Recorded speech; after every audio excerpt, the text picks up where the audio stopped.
Olá, advogados e advogadas de Alagoas que estão com a gente acompanhando mais um episódio do nosso podcast, da nossa campanha, da nossa Chapa 2. Nós queremos poder conversar com vocês e para isso trazemos temas diferentes a cada episódio nosso. Estamos aqui no nosso comitê, no primeiro andar fica o nosso estúdio. Podem vir aqui conversar, está aberto os 3 horários, manhã, tarde e noite, os 7 dias da semana, para poder receber todo mundo. Ele fica perto do viaduto João Lira, a ladeira pequena que dá acesso a leste-oeste. Pronto, nós ficamos ali, ao lado, do lado do Premium Office. Não é difícil, não, nos achar. E qualquer coisa, deixa nos comentários se você se perder, que a gente ajuda. E vamos todos nos encontrar por aqui. Fique atento para a agenda também, que temos muitos eventos presenciais acontecendo, além do nosso podcast. Estamos aqui hoje, meu nome é Sérgio Coutinho, estamos para conversar sobre saúde mental na advocacia. Advogados e advogadas em Alagoas. De um lado, eu tenho a nossa advogada, a Gabriele, para falar de sua vivência desse contexto. Outro lado, nós temos a psicóloga, a doutora Anelisa, para conversar sobre o que podemos, como podemos cuidar melhor de nós mesmos no nosso dia a dia. Então, doutora Anelisa, como nós podemos lidar com esse problema que é exercer carreiras numa sociedade em que ninguém pode parar, que ninguém pode errar, em que temos que viver para trabalhar o tempo inteiro? A gente já vai começar com essa? Vamos começar logo fazendo chorar.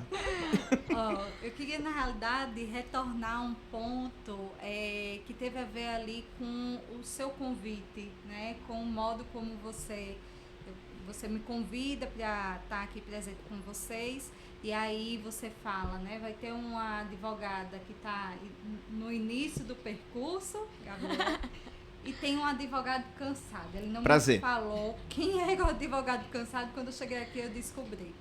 Mas essa fala do Sérgio me fez pensar muito que a gente Deixa o seu microfone mais perto de você, para você ficar mais para ouvirmos melhor você, só um pouquinho.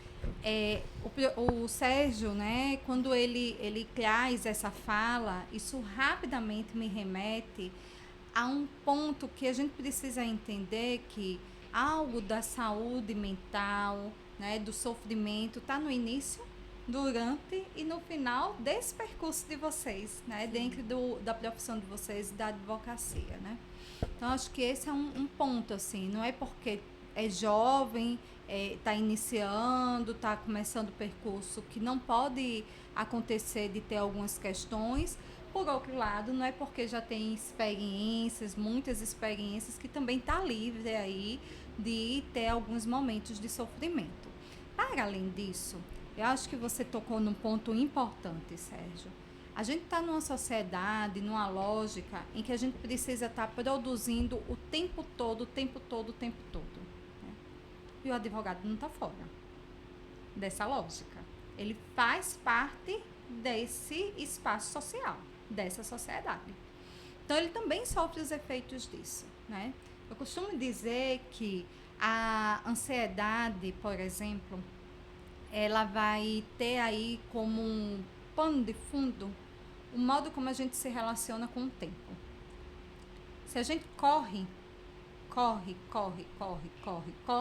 né? A ansiedade, para aqueles que acabam desenvolvendo alguns quadros relacionados à ansiedade, vem na mesma proporção.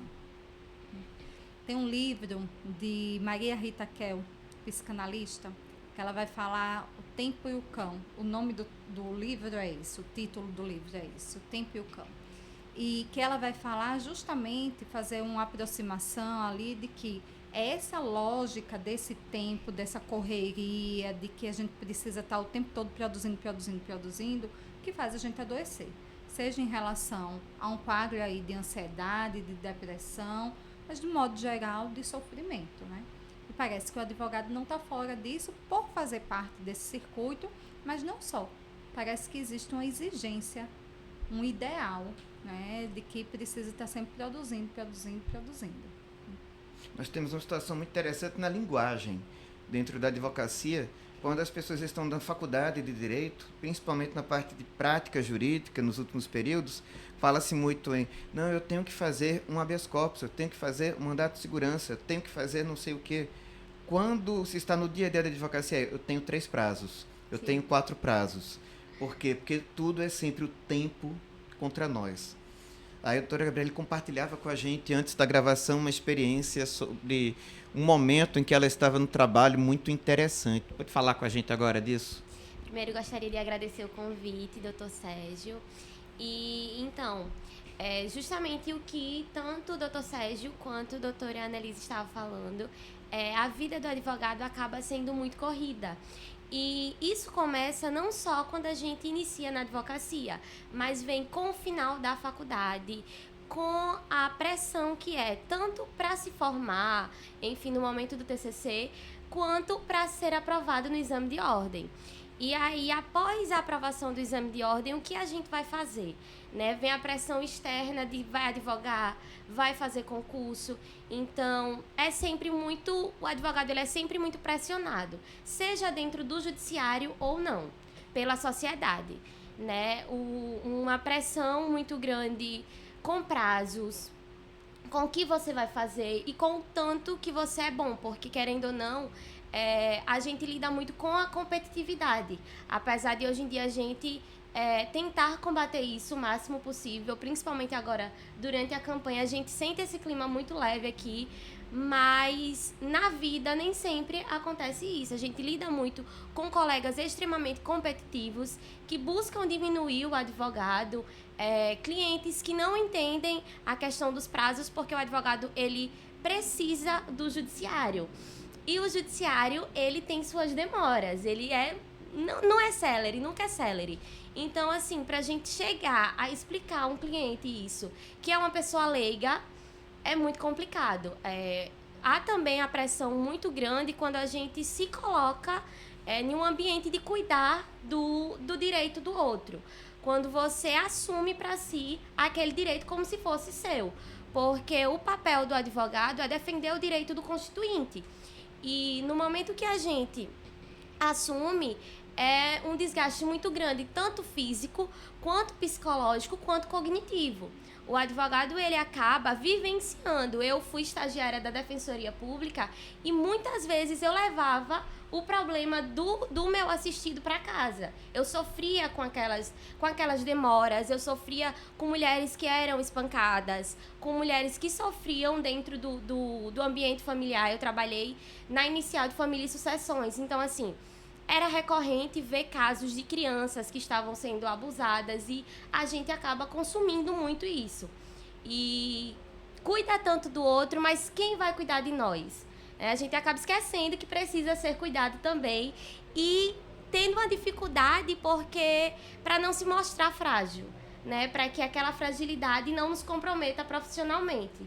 Então é uma linha muito tênue entre tocar uma alma quando lhe é tocada, porque não importa quantos títulos nós temos, não importa quantos diplomas, mas quando a gente vê uma outra alma, é importante tocar aquela alma. Mas é uma linha muito tênue entre não assumir aquele problema para que você não seja consumido, sufocado, né? Então é um equilíbrio que tem que ter muito grande. Porque assim, vou pegar o gancho, viu? Fique à vontade, por favor. Eu acho que Gabriela falou uma coisa interessante, assim. Cuidar do direito do outro, né? O direito é do outro. Ele não é meu, no sentido de eu tomar para mim, né, o que é do outro. Mas esse é um exercício muito difícil, de um modo geral, que é dividir, separar o que é do outro, o que é meu, e entender, inclusive, os limites da profissão, dos prazos e de tudo que se coloca aí. É um desafio, né? E bem, se a gente está ali sempre à disposição de cuidar do outro e do direito do outro, né? Como você bem colocou, quem é que vai fazer isso por nós, né?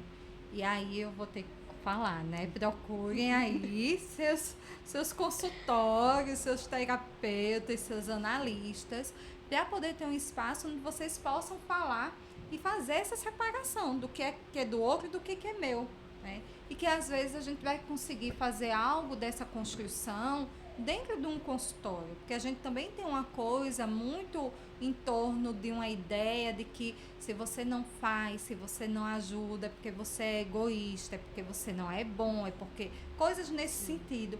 Isso vai atravessando, essas coisas vão atravessando o sujeito, né? Vai atravessando, daqui a pouco eu tô lá, tem uma pessoa ali na minha porta e se eu não fizer nada, eu vou me sentir culpada porque eu poderia ter feito, e aí a gente extrapola os limites.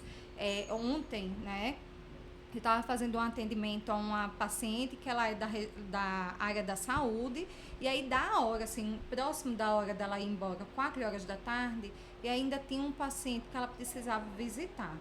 E aí ela resolve ir visitar para poder ajudar o paciente e a família do paciente. E ela sai do hospital 7 horas da noite. Então, a gente precisa aí pensar os limites dessas intervenções, inclusive pensar até que ponto o outro quer que o seu direito seja cuidado, né? Isso é um ponto interessante. Até que ponto quer que o direito seja cuidado? Porque nós temos uma preocupação muito grande com a mediação em setores do direito. Temos um outro episódio voltado todo à mediação do direito, podendo auxiliar a ter soluções fora do judiciário para os problemas, o que envolve um número muito maior de reuniões, um tempo de diálogo muito maior, independente de como estiverem as cabeças dos advogados envolvidos.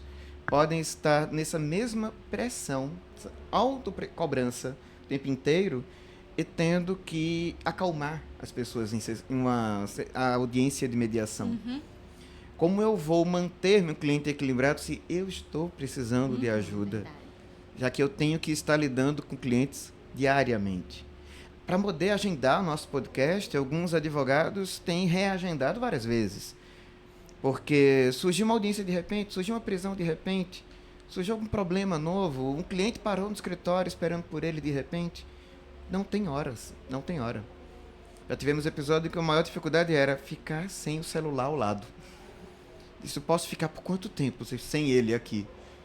Até terminar a gravação. Foi difícil. Porque é algo que nós temos que ser produtivos o tempo inteiro. Uma advogada que estava conosco no comitê, ela disse, eu durmo com meu celular carregado embaixo do travesseiro. Para poder... Ela não tem medo que o telefone exploda, não? Não. Ela não pensa em si. Ela pensa só em atender. O advogado criminalista ele tem que estar 24 horas do dia à disposição, né? Um plantão de 24 horas, 7 dias por semana, 365 dias do ano. E acaba que ele não consegue cuidar de si. A otimização do tempo para o trabalho é muito grande para que ele vá vivenciar a vida. Eu estava comentando com vocês antes da gente iniciar o podcast, né? Que já precisei estar protocolando enquanto estava no caminho do trabalho para casa.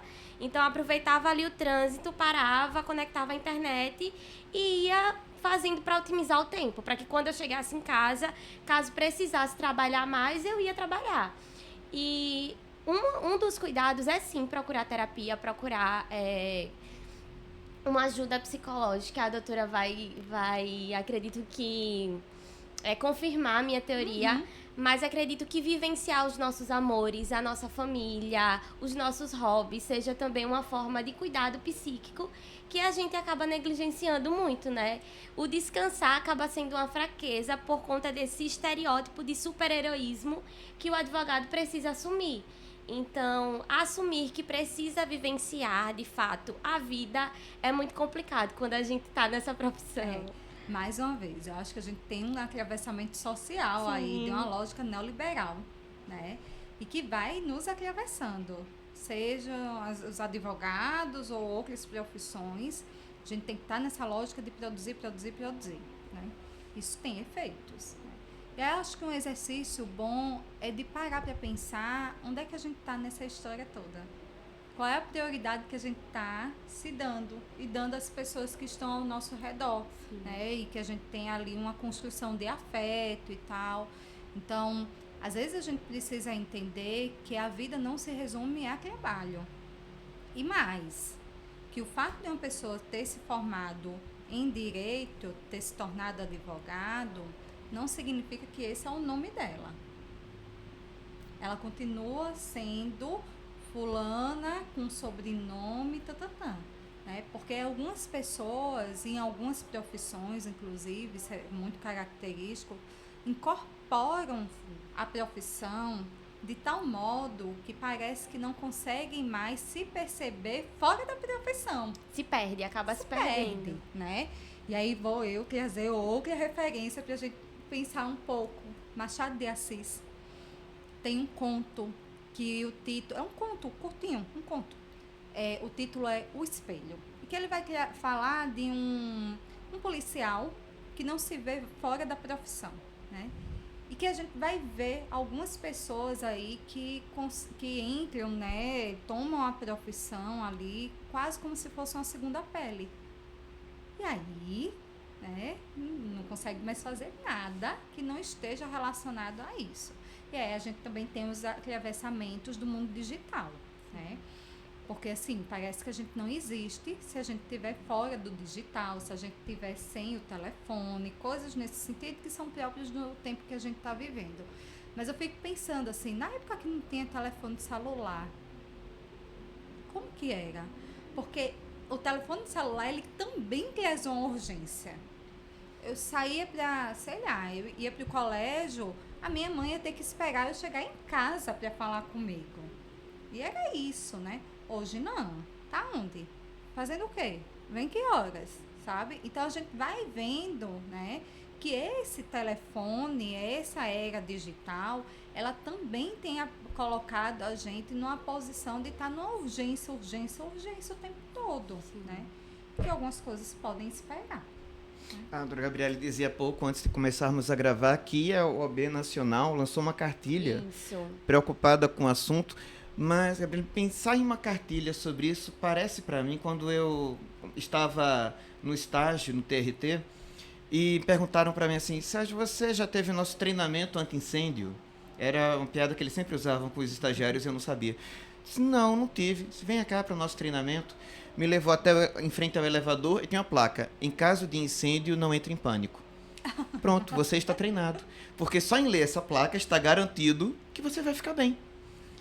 Com fogo por todos os lados. Aí eu pensei, para alguém que está com um problema, não conseguir parar de trabalhar, que diferença vai fazer? Ter ou não a cartilha. Porque não vai ler a cartilha.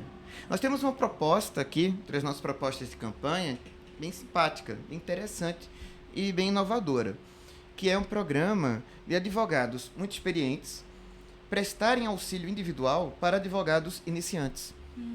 Para que o que for para eles desesperador, tenha alguém que diga, calma. Exato. Porque às vezes o problema não é tão grande quanto parece, né? Não é para ensinar a trabalhar, é para mostrar, não é isso tudo. A finalidade é humanizar, que nós temos nesse programa. Na psicologia, o nome disso é supervisão. A gente leva os nossos casos clínicos ou institucionais para alguém que a gente tem ali uma afinidade com o trabalho e que tem um percurso, uma experiência, né? E que essa pessoa vai poder olhar de fora o caso, olhar de fora a situação e dizer, olha, você já viu que você pode pegar esse caminho aqui? Talvez seja mais interessante. A gente tem nome para isso na psicologia, é supervisão. E é, inclusive, um dos pontos fundamentais para a gente pensar a formação de um psicólogo. Quando Lavínia trouxe isso como uma das propostas, eu me surpreendi de ninguém ter pensado nisso antes.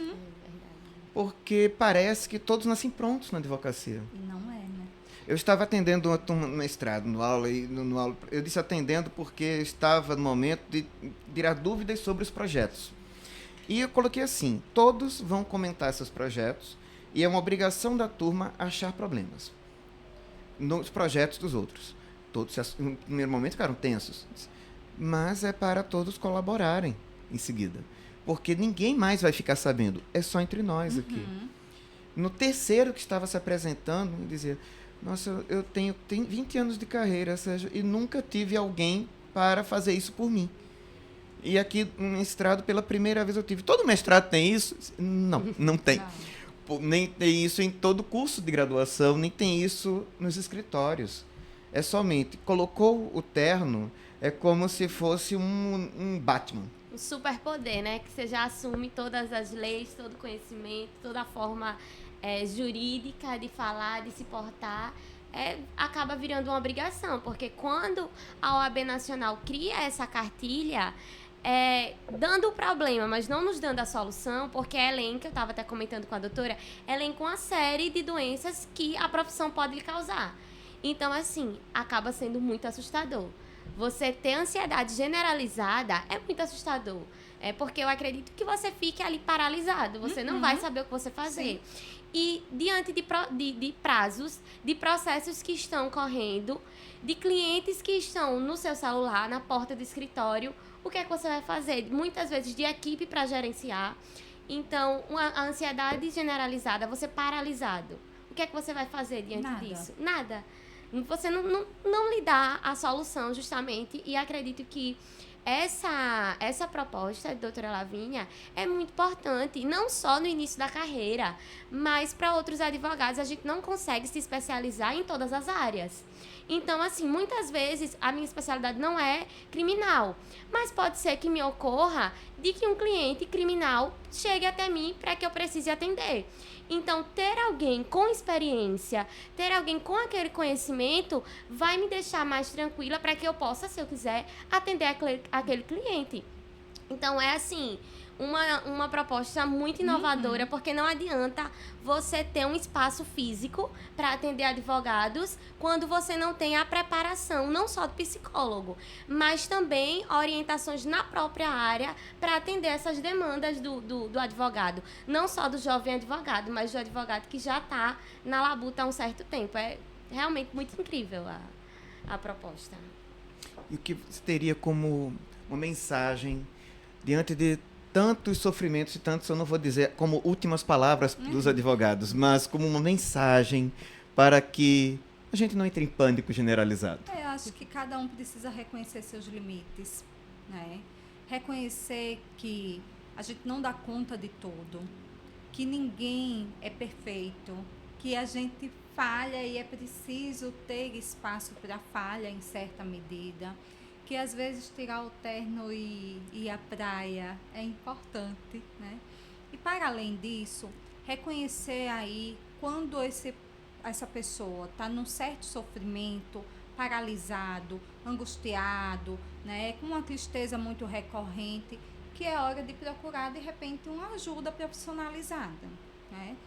Compartilhar com os colegas, isso é importante, né? Mas se psicólogo fosse amigo, a gente não faria faculdade, especializações, então é sobre outro tipo de conversa e outro tipo de escuta, né?